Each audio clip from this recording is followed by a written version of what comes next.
to stress or not to stress? That is the question. And I choose not to stress. So in today's crazy times, what can we do to help ourselves get through these daily, abnormal, uncomfortable times for most of us? Lots of things to be grateful for. Find your people, love them hard, FaceTime them, text them, send them notes, cards, things that we stopped doing a long time ago. Those are things that I think everybody would appreciate these days. Just try and stay connected. Think about your friends who are the huggers. We're having a really hard time with this social distancing thing. I think that we all are experiencing these unusual times very differently, but we definitely have all had our share of stress from it.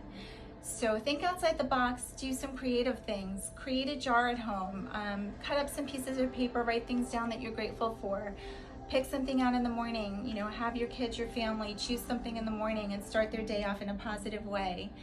Random acts of kindness, leave a stranger a note on their car. Imagine how you'd feel coming out to your car and getting some positive note or compliment or anything that you might leave for someone or they might leave for you. How would you feel? How would that make your day? Spread the love, spread the kindness. We're here to spread it too, and we hope to see you soon. Everybody be safe and be well. Have a great day.